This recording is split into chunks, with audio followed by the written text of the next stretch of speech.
والسلام على من لا نبي بعده. أما بعد فأعوذ بالله من الشيطان الرجيم. بسم الله الرحمن الرحيم.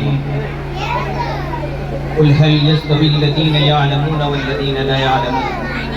قال رسول الله صلى الله عليه وسلم طلب العلم فريضة على كل مسلم.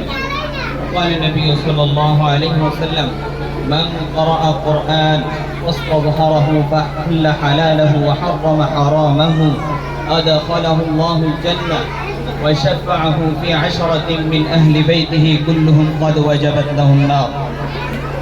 الحمد لله. অসংখ্য অগণিত শুকরিয়া মহান রব্বুল আলামিনের দরবারে, যে মহান রব্বুল আলামিন আমাদেরকে আজকে পূর্ব মনপুরা নুরানি হাফিজিয়া মাদ্রাসার আয়োজনে অভিভাবক সম্মেলনে একত্রিত হওয়ার তৌফিক দান করেছেন। আমাদের অনেকের বিভিন্ন ব্যস্ততার মধ্যেও আমরা এসে উপস্থিত হতে পেরেছি, সুস্থতার সাথে এসে উপস্থিত হতে পেরেছি। এজন্য সকলে দিল থেকে আমরা শুকর আদায় করব আলহামদুলিল্লাহ। সর্বপ্রথম আমি একটি কথা বলবো, তা হলো আসলে এই দ্বীনি প্রতিষ্ঠানগুলো কতটুকু প্রয়োজন, আমাদের জন্য কি ভূমিকা পালন করে, এটা আমাদের জানা দরকার। আমরা তো আমাদের ছাত্রছাত্রীদেরকে, আমাদের সন্তানদেরকে আমাদের প্রতিষ্ঠানে আমরা পাঠিয়ে থাকি, এর মধ্যে আমরা কি পেয়ে থাকি বা আমাদের ভবিষ্যৎ পরিকল্পনা কি হতে পারে, আমরা কি আশা করি, তা আমাদের জানতে হবে। এর মধ্যে অন্যতম একটা বিষয় হলো আবার শাসনের মধ্যে রাখতে হবে। আপনাদের বাড়ির মধ্যে কি শাসন করবেন আপনারা? আমাদের প্রতিষ্ঠানে যতক্ষণ সময় সে আছে, আমাদের ছত্রছায়ার মধ্যে তাদের উপরে দৃষ্টি রাখা হয়, তীক্ষ্ণ দৃষ্টি রাখা হয়। তারা কি পড়াশোনা করতেছে না দুষ্টামি করতেছে? প্রত্যেকটা ক্লাসে ওস্তাদরা তীক্ষ্ণ দৃষ্টি রাখেন। আপনারা বাড়িতে গেলে যেমন কিছু আসবাবপত্র আছে, এগুলো যদি বাচ্চাদের হাতে তুলে দেন, তাহলে বাচ্চাদের পড়াশোনা তো নষ্ট হবে, তার লাইফটাও নষ্ট হয়ে যেতে পারে। এর মধ্যে অন্যতম একটা বিষয় হচ্ছে, এখনকার বাচ্চাদের মধ্যে অন্যতম একটা নেশা হয়ে গেছে, সেটা হলো মোবাইল ফোন। তাদেরকে ভিডিও করতে দেয়া, তারা ভিডিও দেখে, এগুলো দেখে গেমস খেলে, এগুলো দেখে তাদের লাইফকে নষ্ট করে দিচ্ছে। যাই হোক, আমি বলছিলাম কিভাবে তাদেরকে শাসনের মধ্যে আনবেন। আরেকটা কথা না বললে নয়, আমরা যে মাদ্রাসার মধ্যে বাচ্চাদেরকে দিয়েছি, এর মধ্যে অন্যতম ইচ্ছা হলো তাদের থেকে আমরা আখিরাত কামাই করে নিব তাদের মধ্য থেকে। যেমন আল্লাহর হাবিব সাল্লাল্লাহু আলাইহি ওয়াসাল্লাম পবিত্র হাদিসের মধ্যে বলেন, من قرأ حرفا من كتاب الله من قرأ القرآن فاستظهره فحل حلاله وحرم حرامه أدخله الله الجنة وشفعه في 10 من أهل بيته كلهم قد وجبت له النار.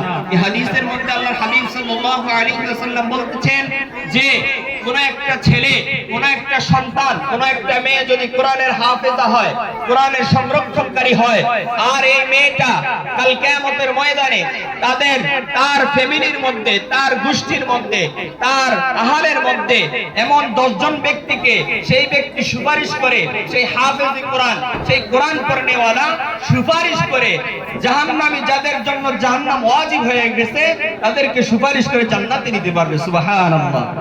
তাহলে অনেক গুরুত্ব রয়েছে। আরেক হাদিসের মধ্যে আছে, তালাবুল ইলমি ফরিদাতুন আলা কুল্লি মুসলিম, যে প্রত্যেক ব্যক্তির জন্য, প্রত্যেক মুসলমানের জন্য অতটুকু ইলম অর্জন করা জরুরি, অতটুকু ইলম অর্জন করা ফরজ, যতটুকু ইলম অর্জন না করলে সে দুনিয়াতে চলতে পারবো না। অর্থাৎ নামাজ, কালাম সবকিছু। নামাজ যদি আমরা পড়তে চাই, নামাজ আমাদের জন্য ফরজ। এই নামাজ যদি পড়তে চাই, নামাজের মধ্যে অন্যতম একটা ফরজ হলো, যে ফরজটা হলো কোরআন তেলাওয়াত সহি শুদ্ধ করে পড়া। এই জন্যই আমরা বিশেষ করে মাদ্রাসার মধ্যে দিয়েছি।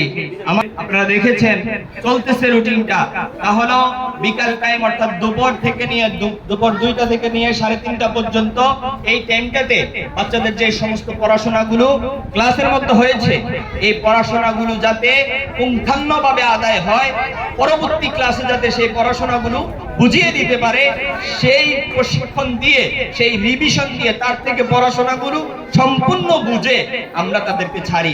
কোন সময় দেখবেন 3:30 চলে গেছে, কোন সময় দেখবেন 5টাও বেজে গেছে, কোন সময় 4টাও বাজে। তার মানেটা হলো কি, উস্তাদরা তাদেরকে নেকড়ানি দিতেছে, সম্পূর্ণ পড়া তার থেকে আদায় করে তারপরে ছুটি দিতেছে। যাই হোক, আপনারা শুনে খুশি হবেন, আমাদের মাদ্রাসা দিন দিন সামনের দিকে এগিয়ে যাচ্ছে, অর্থাৎ মাদ্রাসার শিক্ষার ব্যবস্থা, শিক্ষার অবস্থা উন্নয়নের দিকে যাচ্ছে। আশা করি আপনারা আমাদের পাশে থাকবেন, আপনাদের সন্তানদেরকে দিয়ে এবং আমাদেরকে আর্থিক সহযোগিতা করে আমাদের পাশে থাকবেন। মাদ্রাসার নিয়ম আবারও আমরা সামনের দিকে খেয়াল করেছি, মাগরিবের নামাজের পর থেকে রাত্রে 9টা পর্যন্ত যে সমস্ত বাচ্চারা কোরআনে কারীম পড়তেছে এবং নাজেরা পড়া পড়তেছে, সূরা কেরাত পড়তেছে, তাদেরকে বিশেষ করে মাগরিবের নামাজের পর থেকে রাত্রে 9টা পর্যন্ত আমরা বিশেষ একটা ক্লাস নিব। সেই ক্লাসের মধ্যে তাদেরকে আরবির মধ্যে দক্ষ করে তোলার জন্য তাদের থেকে আমরা টাইমটা নিব। বিশেষ করে আপনারা এটার ভিতরে সচেতন থাকবেন যে এই সমস্ত বাচ্চারা মাগরিবের পর থেকে রাত্রে 9টা পর্যন্ত আসবে, তারা হলো ক্লাস 1 এর একটা বেস থাকবে, যেটা স্পেশাল বেস, যাদের পড়াটা একটু সামনের দিকে আগাইছে, যারা ভালো পারে তারা, আর ক্লাস 2 এবং 3 এই উভয় জামাত আমাদের মাদ্রাসায় মাগরিবের নামাজের পর থেকে নিয়ে রাত্র 9টা পর্যন্ত তাদের ক্লাস নেওয়া হবে। আমাদের মাদ্রাসায় একত্রিত করে বসিয়ে আরবির উপরে এটা শুরু হবে ইনশাআল্লাহ। আগামী মাসের 10 তারিখে আমাদের মাদ্রাসায় প্রথম সাময়িক পরীক্ষা শুরু হবে। এক সপ্তাহ পরীক্ষা হবে, পরীক্ষার পরে 2-3 দিন বন্ধ হবে, বন্ধর পরে যখন মাদ্রাসা খোলা হবে ইনশাআল্লাহ, এরপর থেকে আমরা এই স্পেশাল ক্লাসটা স্টার্ট করব। এটা কেন স্টার্ট করব? যাতে আপনাদের বাচ্চারা, আপনাদের সন্তানরা হেফজ পড়ার উপযোগী হয়ে ওঠে, এর জন্য আমরা এই ট্রেনিংটা দিব। আস্তে আস্তে মাদ্রাসা কিন্তু